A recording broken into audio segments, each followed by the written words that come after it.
Hello friends, I Shubham welcome you all to my new video. आज हम लोग फिर से एक अच्छे लेवल का पज़ल करेंगे, ठीक है। और आरआरबी पीओ और कोऑपरेटिव बैंक को मद्देनज़र रखते हुए अभी का सीरीज़ चल रहा है, ठीक है।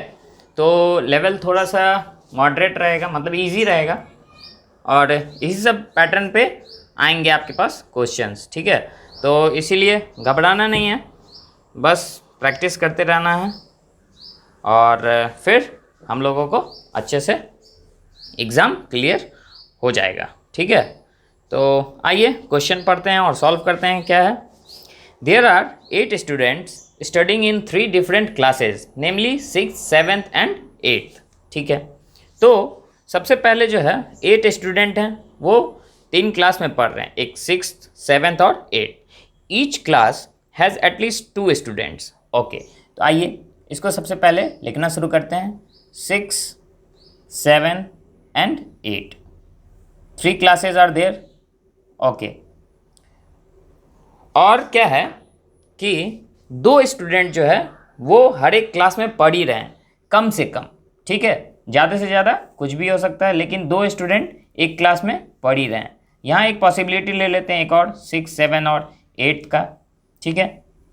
आइए अब नेक्स्ट में क्या है, क्वेश्चन पढ़ेंगे और सॉल्व करेंगे।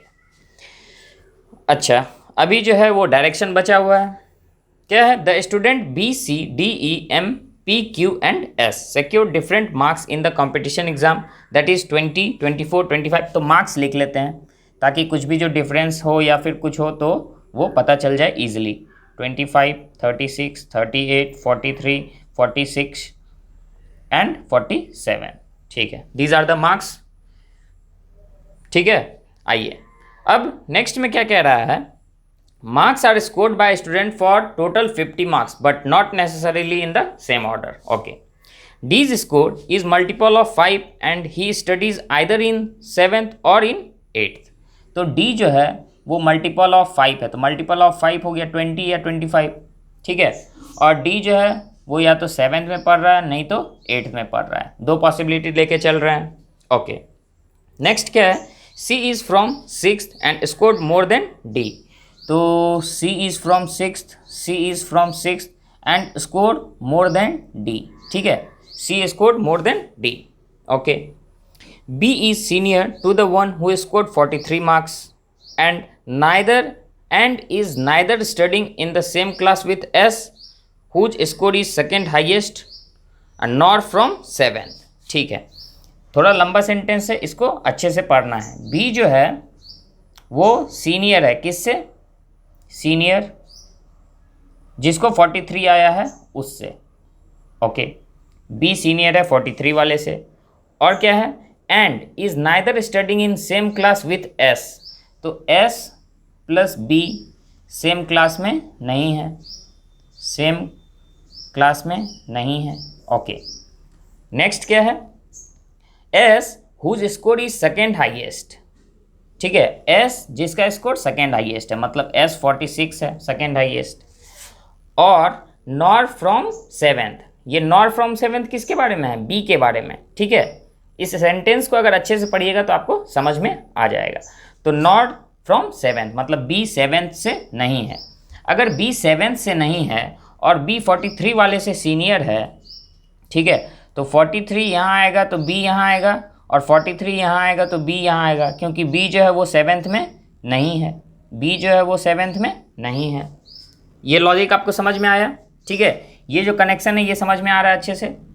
ओके, तो इसका मतलब क्या हो गया, बी जो है वो 8th क्लास में होगा, क्योंकि बी सीनियर है 43 से और 7th में नहीं है, तो 6 में तो हो ही नहीं सकता क्योंकि बी सीनियर है, और यहाँ सबसे लोएस्ट क्लास कौन सा है? 6 है। ओके, तो और यहाँ पे फिर B हो जाएगा। और 43 कहाँ आ जाएगा? 43 या तो यहाँ आएगा या फिर यहाँ आएगा, क्योंकि 43 जो है वो B से जूनियर है। ओके, तो अभी 43 के बारे में कुछ नहीं पता। Q is from 7th and scored 4 marks more than M। Q जो है वो 7th से है, Q जो है वो 7th क्लास में है, और Q जो है वो M से 4 मार्क्स ज़्यादा लाया है, ठीक है।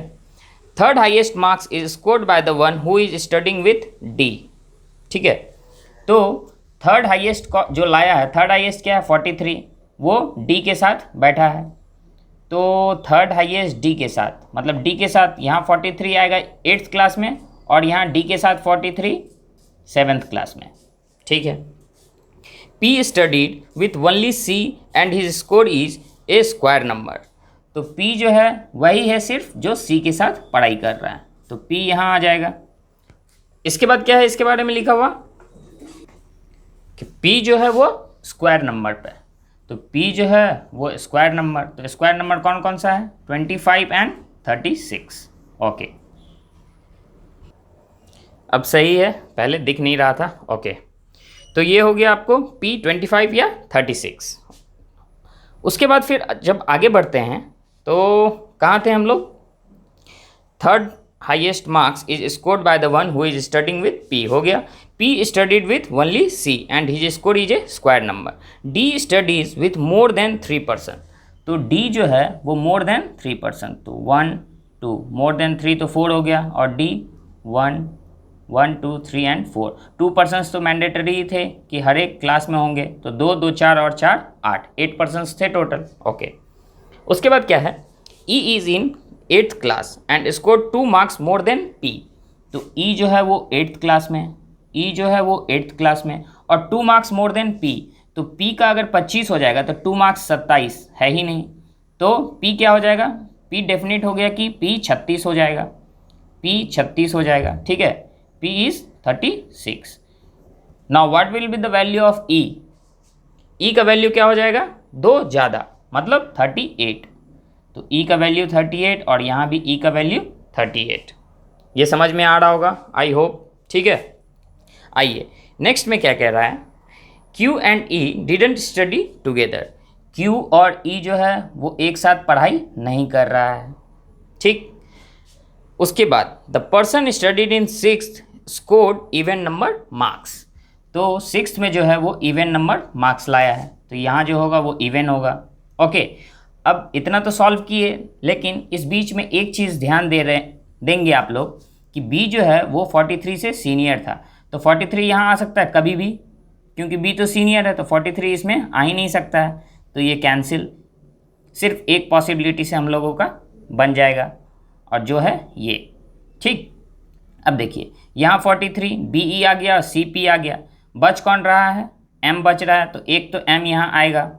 ओके, और जो बच रहा है वो देखिए कौन सा बच रहा है, क्या क्या था, B C D E M, B C D E M, okay, P Q and S, P Q and S। अब S के बारे में क्या था, ये सेकेंड हाईएस्ट है 46, ठीक है। सबका वैल्यू हम लोग पुट कर देते हैं, ये 46 हो गया, ये 36 हो गया, और D का वैल्यू 20 या 25, D का वैल्यू यहाँ 20 या 25 लेंगे। ओके, तो ये 47 43, ठीक है, और 46 हो चुका है, 43 और 47 बचा हुआ है, जो बचा है उसको सर्किल कर ले रहे हैं, ठीक है। 38 हो गया और 36 हो गया, ठीक, 36 और 38 हो गया, 46 हो गया, ये 20 बचा हुआ है, 24 बचा हुआ है, 25 बचा हुआ है, और 47 बचा हुआ है, ठीक है। ये 20 24 25 36 हो चुका है। अच्छा, एक मिनट, कन्फ्यूजन का ज़रूरत नहीं है। B is senior to 43, okay done है। अब देखिए D जो है वो 20 या 25 हो सकता है, ठीक, और यहाँ जो है वो इवन नंबर आएगा, तो 20 और 25, तो बचा इवन नंबर कौन सा, 24 बचा, इसके अलावा कोई भी इवन नंबर नहीं बच रहा है। एक जो है ये 47 बच रहा है, जो कि हो नहीं सकता है, ठीक। 20 24 25 47, ये 4 नंबर बच रहे हैं, ठीक, और 43 अभी तक प्लेस नहीं हुआ है। इसमें से आपको इवन नंबर 20 या 24 दिख रहा है, और C बड़ा है D से, ठीक, तो ये 20 होगा तो ही ये 24 होगा, अगर ये 25 हो जाएगा तो ये इससे बड़ा नहीं हो पाएगा, और यहाँ क्या है D 20 या 25 ही आ सकता था। ओके, तो ये D का कंफर्म हो गया, यहाँ 20 आ जाएगा, और Q जो है M से कितना बड़ा है, 4, ठीक है, Q जो M से वो 4 बड़ा है। तो आप जो ये नंबर देख रहे हैं 25 47 और 43, इसमें 4 वाला रिलेशन कहाँ है, 43 और 47 में, तो Q बड़ा है किससे, M से, तो q बड़ा है तो ये 47 हो जाएगा और ये 43 हो जाएगा, जो बचा वो b हो जाएगा, that is 25 and this is our final solution. Okay, तो आई होप आपको समझ में आया होगा। ठीक है, कभी कभी क्या होता है सॉल्यूशन करते वक्त, जैसे हम q ग्रेटर देन m बोले, ठीक है, सॉल्यूशन क्वेश्चन में दिया होता है q ग्रेटर देन m, लेकिन गलती से अगर हम लिखे हुए हैं और इसको पढ़ लिए m ग्रेटर देन q, तो यहाँ सॉल्यूशन गलत हो जाता है। तो इस चीज़ को आप ध्यान में रखेंगे, और ये मेरे साथ एक दो बार हो चुका है और स्टूडेंट्स ने मुझे रिमाइंड भी करवाया है, तो इसके लिए थैंक्स है उनको। और आप लोग भी इस चीज़ को नोट कीजिए और ध्यान दीजिए, ध्यान से पढ़िएगा, ध्यान से सॉल्यूशन देखिएगा। अगर कहीं भी कुछ भी प्रॉब्लम लगे तो आप ज़रूर कमेंट सेक्शन में सजेस्ट कर सकते हैं कि यहाँ पे ये प्रॉब्लम है या यहाँ पे ये सुधार करने का ज़रूरत है। ओके, मेरा ये मोटो रहता है कि आपको अच्छे से स्टेप सिखा दिया जाए कि किस तरह से इनिशिएटिव लेना चाहिए किसी भी पजल को सॉल्व करने का तरीका, दैट इज़ पाथ। ओके, तो पाथ पे चलाना मेरा काम नहीं है, बस पाथ दिखाना मेरा काम है। ठीक है, और आप खुद से चलिएगा और मंजिल तक पहुंचिएगा। ओके, तो पसंद आया तो लाइक कीजिए, शेयर कीजिए और सब्सक्राइब कीजिए, और इस चैनल को बहुत सारे फ्रेंड तक शेयर करें ताकि एक अच्छे डेस्टिनेशन पे हम लोग पहुंच सकें। Thank you and have a nice day.